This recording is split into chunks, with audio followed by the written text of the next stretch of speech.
আজকে তো মুখ্যমন্ত্রী প্রধানমন্ত্রী নরেন্দ্র মোদী আসছেন উত্তরবঙ্গে। তো আপনি উত্তরবঙ্গে যাবেন না, মানে গেলেন না না কেন? না, উত্তর বাংলার প্রোগ্রাম আছে, ওখানকার কর্মীরা জনসভা আছে, তো ওখানকার কর্মীরাই যাবেন। কলকাতায় যখন আসবেন আমরা এখানে থাকবো।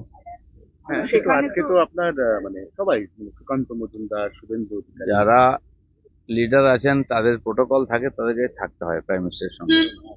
আমি কোনো পদাধিকারী নাই, আমি সাধারণ কর্মী হিসেবে এখানে যখন আসবেন সেখানে যাব। দিলীপ ঘোষ পদাধিকারী নয়, কিন্তু দিলীপ ঘোষ যে অত্যন্ত সক্রিয় কর্মী বিজেপির। সেই জন্য মাঠে সক্রিয় আছে, কর্মীদের সঙ্গে আছি। আমি সাধারণ কর্মী, সাধারণ কর্মীদের সঙ্গেই আছি। না, এটা তো আপনি এই পশ্চিমবঙ্গে এটা মানতে কোনো বাধা নেই যে বিধায়ক সংখ্যা 77 পর্যন্ত তুলেছেন, সাংসদের সংখ্যা 18 পর্যন্ত তুলে দিয়েছেন। আপনার যে এফোর্ট, আপনার যে অবদান, সেটা কি দল কোনোভাবে অস্বীকার করার লাইনে হাঁটছে? স্বীকার অস্বীকার কে করলো না করলো তাতে কোনো ফারাক পড়বে না। আমাকে পার্টি যে দায়িত্ব দিয়েছে আমি নিষ্ঠার সঙ্গে সেটা পালন করেছি। এবার যে কাজটা অসম্পূর্ণ আছে পরবর্তী যারা আসবেন তারা পূর্ণ করবেন। পার্টি এগোতে থাকে, চলতে থাকে। আমরা সাধারণ কর্মী, পার্টি যেমন দায়িত্ব দেয় সেটা করি, আর আমাদের অবদান রাখার চেষ্টা করি যাতে পার্টি লাভবান হয়। আজ পার্টি এত বড় হয়েছে বলে আমরাও নেতা হয়ে গেছি, আমাদেরও সম্মান বেড়েছে। বাকি আগামী দিনে কাজ এগোতে থাকবে, সবাই তাদের যোগদান দেবে। আর প্রত্যেক কর্মীর পার্টিতে যে জায়গা, সেটা পার্টি তাদের দেয়। দিলীপ দা, আপনি এখনো পর্যন্ত ফিজিক্যালি অ্যাক্টিভ, আপনি প্রচন্ড এনার্জেটিক, ভালো বক্তা। আপনার হাত দিয়ে দল ওই পর্যায় পর্যন্ত উঠে গেছিল, তাহলে এখন দল আপনাকে কাজে লাগাতে সেই চাইছে জন্য না কেন? পার্টি আমাকেও সম্মান দিয়েছে, মর্যাদা দিয়েছে, আমাকে সর্বভারতীয় দায়িত্ব দিয়েছে। তারপর নির্বাচনের জন্য সবাইকে, যারা নির্বাচন লড়েছিলেন তাদেরকে পার্টির কমিটি থেকে আলাদা করা হয়েছিল যে আপনার ইলেকশন লড়ে নিন। ইলেকশন হয়ে গেছে, নতুন করে কমিটি হচ্ছে সারা ভারতবর্ষে।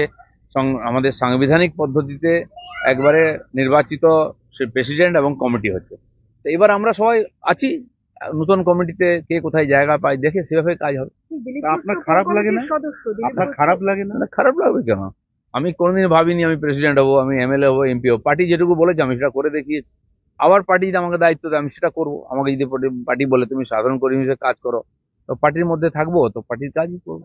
এর জন্য আমার কোনো দুঃখ নেই, আশা প্রত্যাশাও নেই। আপনার বিয়ের দিন সকালবেলা আপনার বাড়িতে সুকান্ত মজুমদার গিয়েছিলেন, অনেক বিজেপি নেতা গিয়েছিলেন, কিন্তু আপনার এই জগন্নাথ মন্দির মুখ্যমন্ত্রীর আহ্বানে সাড়া দিয়ে ঘুরে আসার পর থেকে আপনার সঙ্গে এই রাজ্য স্তরের বিজেপি নেতারা তারা যোগাযোগ রাখেন?